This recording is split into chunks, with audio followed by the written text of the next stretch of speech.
아직 예수께서 말씀하실 때 회당장의 집에서 사람들이 와서 회당장에게 이르되 당신의 딸이 죽었나이다. 어찌하여 선생을 더 괴롭게 하나이까?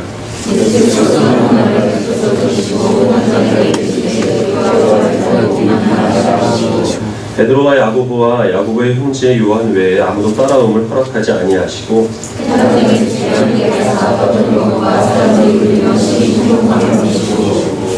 들어가서 그들에게 이르시되 너희가 어찌하여 떠들며 우느냐? 이 아이가 죽은 것이 아니라 잔다 하시니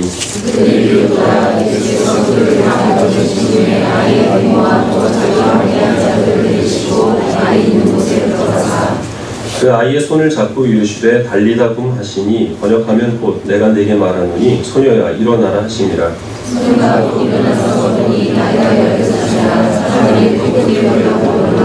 듣겠습니다. 예수께서 이 일을 아무도 알지 못하게 하라고 그들을 많이 경계하시고 이에 소녀에게 먹을 것을 주라 하시니라. 아멘. 예수님께서 십자가에 못 박혀서 죽으시고 3일 만에 다시 살아나셨습니다. 주님께서는 40일 동안 이 세상에 계시면서 사람들이 제자들과 함께 동행을 하셨고 하늘에 승천하시면서 약속을 하셨습니다. 내가 하늘에 올라가면 보혜사 성령이 너희에게 와서 내가 너희 가르친 모든 것들을 기억나게 하고 너희가 나의 증인으로 살아갈 수 있도록 도우리라. 그리고 그 약속에 따라 오순절 성령 강림 사건이 일어나게 됩니다. 성령 강림 사건이 일어남으로 이 제자들이 갖게 되는 것은 예수 그리스도의 십자가의 그 죽으심이 자신의 그 죄를 위한 대속의 죽음이라는 사실을 그들이 믿게 되는 것이고 또한 이 사실을 믿는 사람은 부활하신 주님과 함께 그들도 또 그 부활하여서 영생을 누리게 되리라는 사실을 성령께서는 믿게 하셨습니다. 주님의 제자들이 이 예수 그리스도의 부활을 증거하였고 그렇게 해서 그리스도인들은 예수님께서 부활하신 안식 후 첫날 모임을 갖기 시작을 했습니다. 그것이 이제 우리가 드리는 이 주일 예배의 기원이 되었다는 것이 지금까지 정설입니다. 우리가 1년에 한 번 이 부활절을 이 기독교의 절기로 지킴으로써 주님의 부활을 기념하지만 사실 우리는 매 주일 예배를 드림으로 주님께서 안식 후 첫날 사망 권세를 이기시고 부활하셨다는 사실을 우리가 주일에 교회에 와서 예배를 드리는 것으로 우리는 이미 증거를 하고 있습니다. 만약에 오늘날 어떤 신흥 종교가 일어나게 됐는데 그 종교에서 자기네들이 모시고 사는 교주가 죽었다는 거죠. 그런데 그 교주를 극성스럽게 추종하던 11명의 사람이 우리의 교주는 죽은 것이 아니라 다시 살아났다 라는 사실을 사람들에게 전한다고 한다면 누가 그 사실을 믿겠습니까? 예수님께서 부활하셨다는 가장 확실한 증거는 오늘날 기독교가 이 땅 가운데 존재한다는 것, 그것 자체가 바로 예수님께서 부활하셨다는 분명한 이 사실이 없으면 설명될 수 없는 것이기 때문에 그것이 바로 증거입니다. 근데 예수님께서는 부활하셔서 이 땅 가운데 계셨던 기간이 40일에 불과합니다. 그 나머지는 예수 그리스도의 그 부활을 믿는 이 제자들이 그 주님의 부활이 자신의 부활이라는 사실을 믿고 살아가는 부활 신앙으로서 그들이 예수 그리스도의 부활을 증거하였고 그래서 이 땅 가운데 이 기독교가 예수님께서 계시지 않음에도 불구하고 주님의 죽으심과 다시 살아나심과 그리고 곧 이 땅 가운데 다시 오심을 증거하는 종교로서 존재하게 되었다는 것입니다. 오늘 우리가 읽은 이 본문은 예수님께서 부활하시기 전에 그 주님의 부활을 이미 미리 맛본 어떤 소녀의 이야기입니다.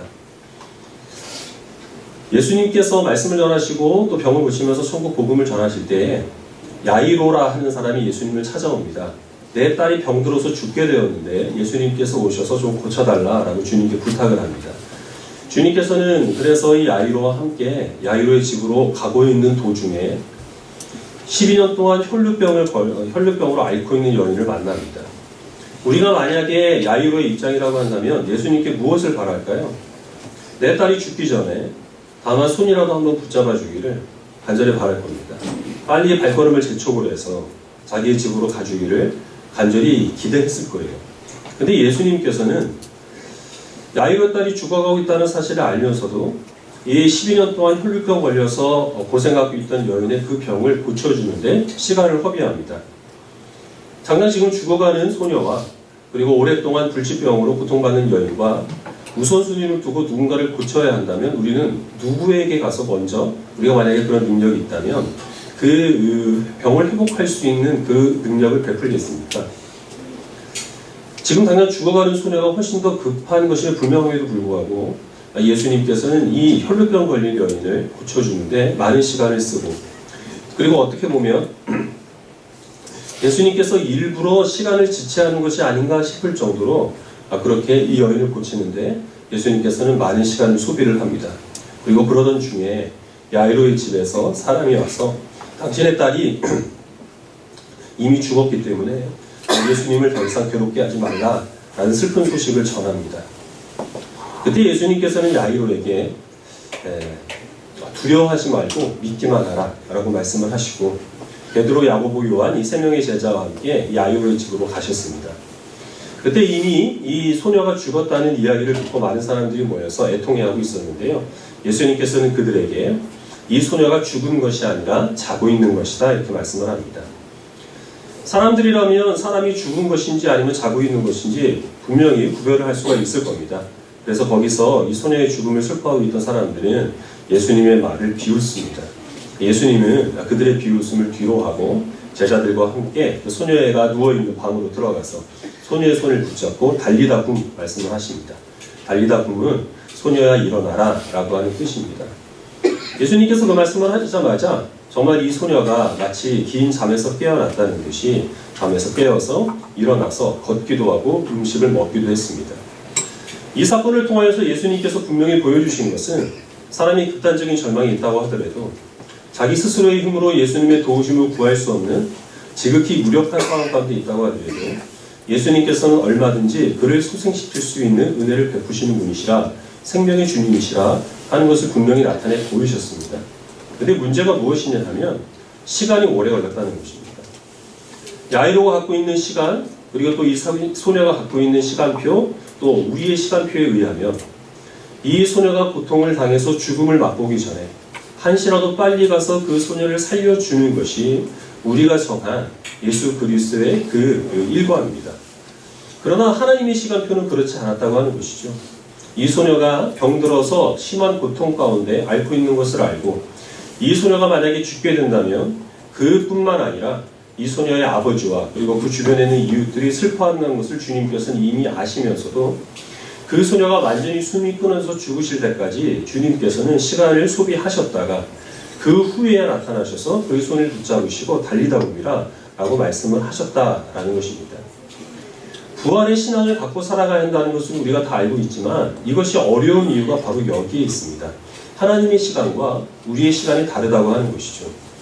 세상 사람들도 오래 참고 기다리고 인내해야 한다는 것이 미덕이라는 것을 알고 있지만, 그러나 우리가 갖고 있는 이 부활의 신앙은 극단적인 절망, 우리가 그 무엇도 할 수 없는 무력감, 심지어 우리가 죽음의 그 문턱에 들어선 이후에라도 하나님께서는 역사하신다는 사실을 믿는 믿음으로 살아가는 것을 요구하기 때문에, 그래서 부활의 신앙을 갖고 살아가는 것이 어렵다라는 것입니다. 우리 시편 22편 말씀을 같이 보겠습니다. 시편 22편 1절부터 20절까지 함께 교독하겠습니다.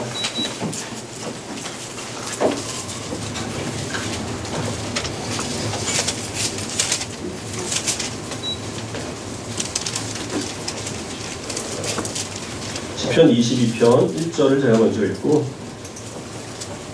20절까지 읽어보겠습니다. 좀 긴 말씀인데요, 천천히 읽어보도록 하겠습니다. 1절 제가 먼저 읽겠습니다. 내 하나님이여, 내 하나님이여, 어찌 나를 버리셨나이까? 어찌 나를 멀리하여 돕지 아니하시오며 내 신음소리를 듣지 아니하시나이까? 내 하나님이여, 내가 나를 부르시고 하나님의 정상하지 아니하나 또다시 하지 아니하나. 이스라엘의 찬송 중에 계시는 주여, 주는 거룩하시니이다.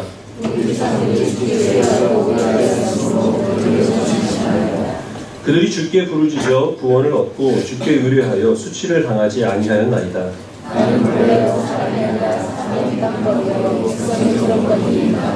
나를 보는 자는 다 나를 비웃으며 입술을 비축거리고 머리를 흔들며 말하되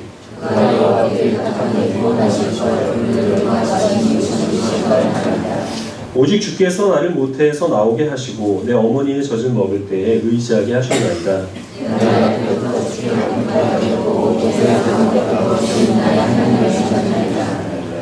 나를 멀리하지 마옵소서. 환난이 가까우나 도울 자 없나이다.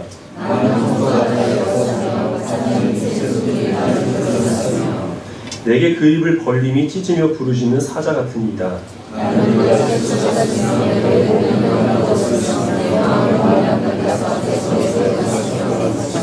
내 힘이 말라 질그릇 조각 같고 내 혀가 입천장에 붙었나이다. 주께서 또 나를 죽음의 진토 속에 두셨나이다.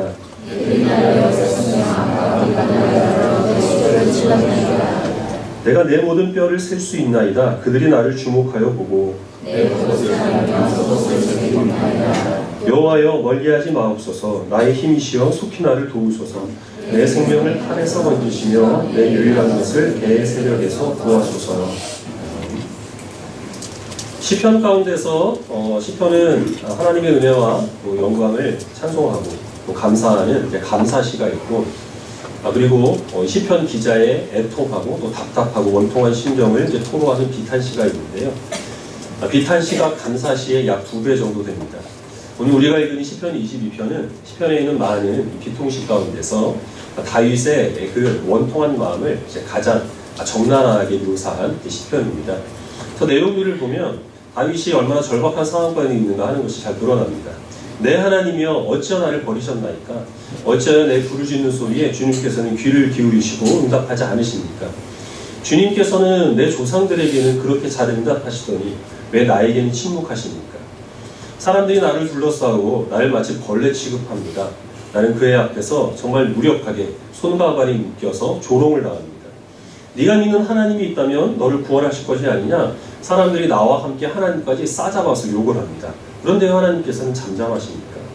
황소와 같이 억세고 개와 같이 악랄하고 또 사자와 같이 사나운 사람들이 나를 둘러싸서 나는 그들 앞에서 몸과 마음이 완전히 파괴된 상태에 있습니다. 나는 그들 앞에 내 모든 뼈가 다 드러난 상태로 비참하게 엎드려 있습니다. 하나님께서 속히 나를 구원하여 주십시오. 저들이 내 옷을 다 제비 뽑아서 나눠 가시고 나는 내 이 유일한 그 생명만을 유지하기를 주님께 간절히 간구하오니 주님께서 응답하여 주십시오. 이렇게 간절히 하나님께 기도를 하고 있습니다. 지금 여기 계신 분들은 인생을 살아오면서 많은 여러 가지 어려운 일들을 겪으셨을 겁니다. 그래서 지금 이 시편에서 다윗이 토로하는 것과 같은 이런 답답한 마음들을 하나님께 토로한 적도 있을 것이고 하나님께서 그때 응답하신 경우도 있을 것이고 또 그렇지 않아서 이렇게 우리가 다윗처럼 하나님께서 어찌하여 우리 부르짖는 소리에 응답하지 않으십니까? 라는 하나님께 대한 원망을 우리가 주님께 드린 적도 또 있을 겁니다. 근데 시편은 이 20절에서 끝나는 것이 아니라 그 후로 계속 이어지게 되는데요. 이제 우리가 읽게 될 21절부터 극적인 반전의 역사가 시작되게 됩니다. 21절을 제가 읽고 나머지 31절까지 또 교독하도록 하겠습니다. 나를 사자의 입에서 구하소서. 주께서 내게 응답하시고 들소의 뿔에서 구원하신나이다.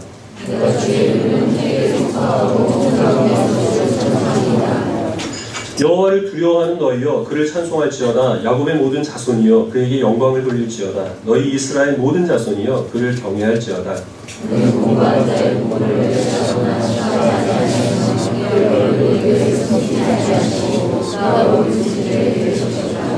큰 회중 가운데에서 나의 찬송은 주께로부터 온 것이니 주를 경외하는 자 앞에서 나의 서원을 갚으리이다.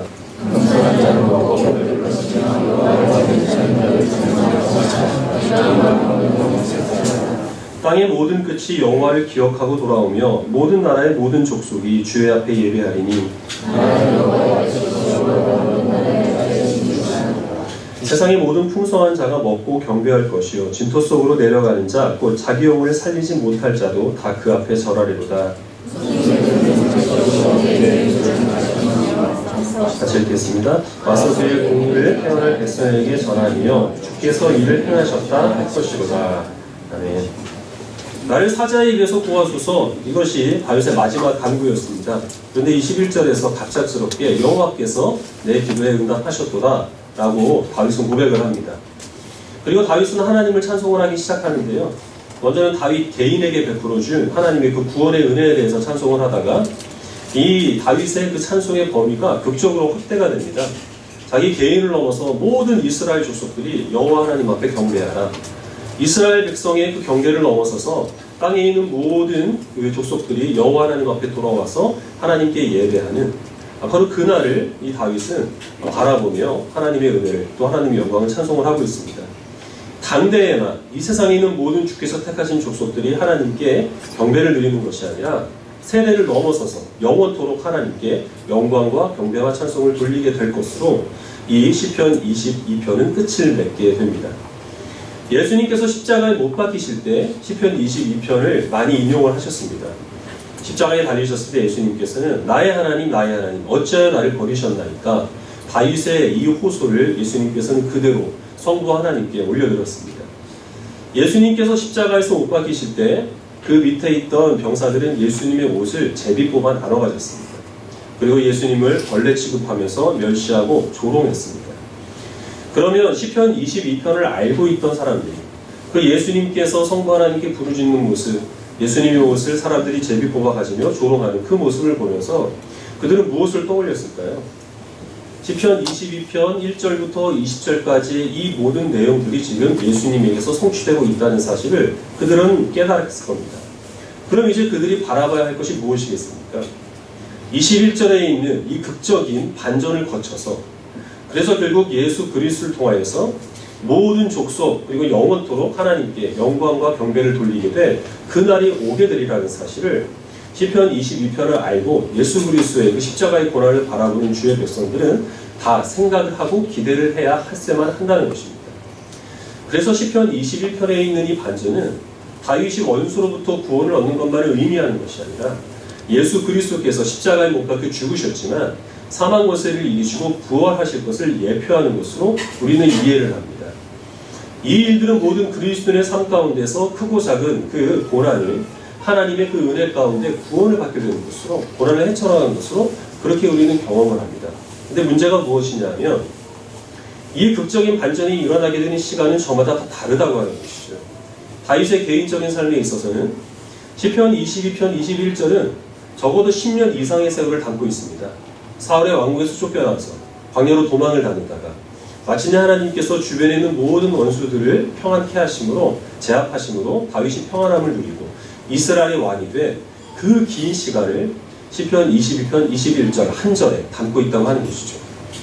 우리가 마가복음을 살펴본 그 어린 소녀와 그리고 그 주변에 있던 가족들은 이 어린 소녀가 병이 들고 병이 점점 깊어져 가다가 많은 이 치료의 수단들을 다 동원했지만 낫지를 못하여서 최후의 수단으로 예수님을 찾아가서 그 예수님께서 이 소녀가 누워있는 집으로 오게 돼서 손을 붙잡는 그 기간까지가 바로 1절부터 20절까지 일어난 일이고 예수님께서 달리다 굼이라고 말씀하신 바로 그 순간 21절에 있는 반전이 일어나게 된 것입니다. 우리의 삶 속에서 이 21절의 반전은 궁극적으로는 우리는 어쨌든 이 세상을 살면서 한번 육체적인 죽음을 맞이할 수밖에 없습니다. 아무리 우리가 건강하든 또 아무리 우리가 궁핍하고 또 비참한 가운데 살아가든 이 죽음은 모든 사람들에게 있어서 비껴나갈 수 없는 것입니다. 그러나 주님께서 정하신 날 우리들이 부활하게 되어서 이 죄와 사망과 근심과 염려와 고통이 끊이지 않는 세상이 아니라 죄와 사망이 없고 눈물과 근심이 없고 하나님께서 다스리시는 평안만이 가득한 그 나라에서 살게 돼 바로 그날 그때가 바로 이 시편 22편 21절에 있는 반전이 우리의 삶 가운데서 일어나는 날입니다. 그러나 이 날은 우리가 정할 수 없고 하나님께서 정하신 때이기 때문에 우리는 아무리 극단적인 절망 가운데로 하나님께서 우리를 내모신다 하더라도 그 절망이 우리를 지배하지 않고 하나님께서 허락하신 소망이 우리를 지배하도록 그 믿음을 붙들고 살아가는 것이고 하나님께서 우리에게 요구하시는 부활의 신앙입니다.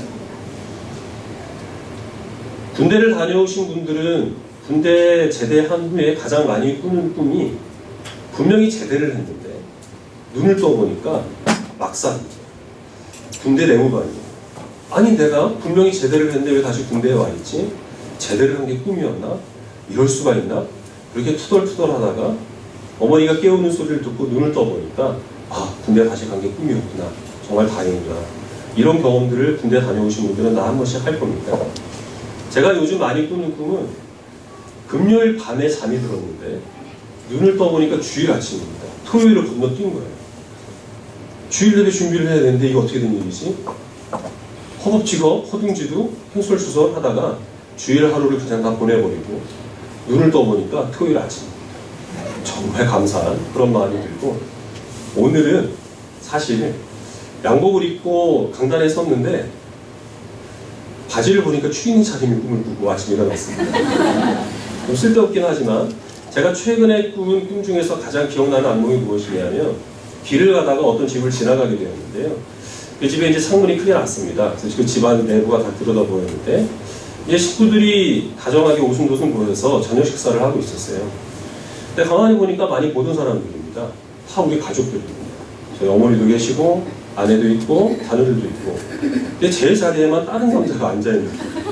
이게 어떻게 된 일인가 해서 초인종을 누르고 이제 문을 두드렸죠. 그 집에서 사람들이 나왔는데 저희 아이들이 저를 몰라봅니다. 아저씨 누구냐고. 그리고 제가 처음 보는 아저씨한테 아빠라고 부르는 거예요. 그러니까 이제 제가 아니라 이제 저희 아내가 다른 남자하고 결혼을 해가지고 제 아이들하고 똑같이 생긴 아이들을 낳고 거기서 행복하게 살고 있었던 겁니다. 이게 어떻게 된 일이지? 정신이 하나도 없죠. 정말 경황이 없고 그러던 중에 알람 소리가 들렸습니다.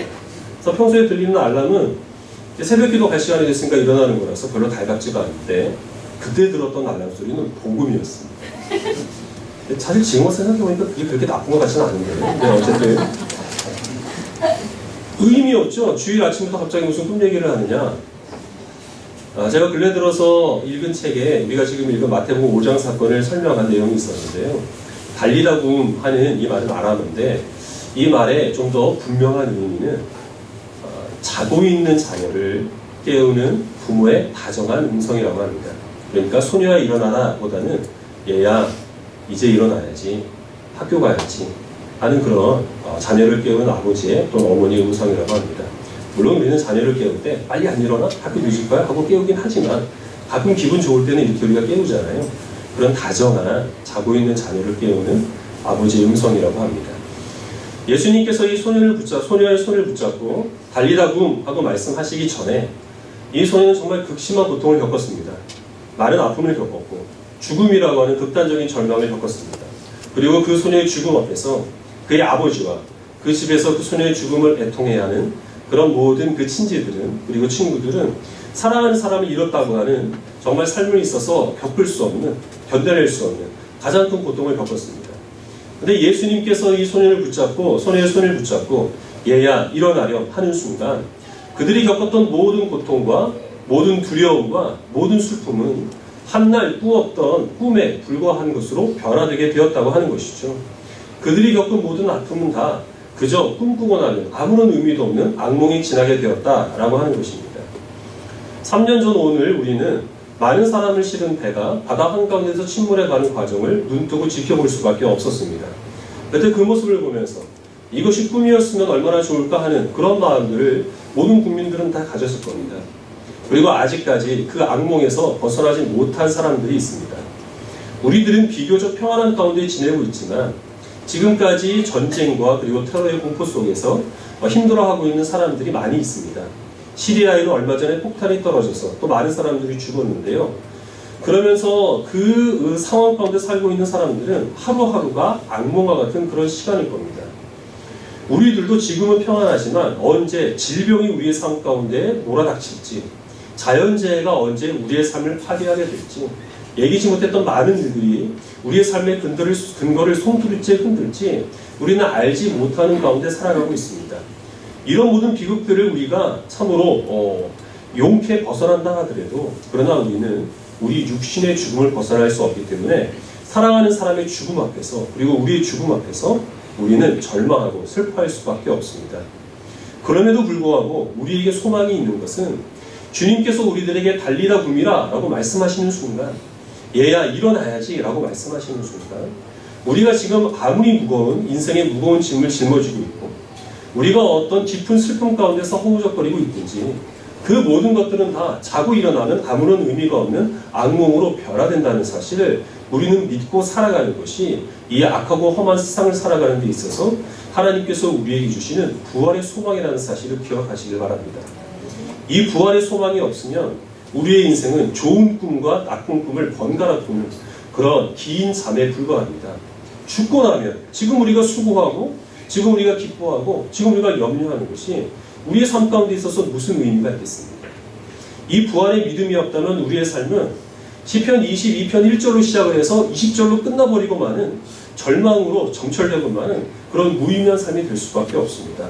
부활의 소망이 있기 때문에 우리는 21절부터 시작되는 이 극적인 반전의 그 영광을 바라며 살아갈 수 있게 된다는 것입니다. 예수님께서 부활하셨다는 증거는 예수님의 그 부활하신 몸을 많은 사람들에게 보여주심으로 증거된 것이 아니라 바로 이 부활의 소망을 붙들고 살아가는 사람들이 이 악한 세상을 구별된 그리스도인으로 부활을 믿고 살아가는 성도로 살아감으로 말미암아 증거됐다는 사실을 기억하시고 하나님께서 우리에게 주신 이 부활의 의미를 붙드시고 부활의 증인으로 부족함 없이 살아갈 수 있는 저 여러분 되기를 간절히 소원합니다. 기도하겠습니다.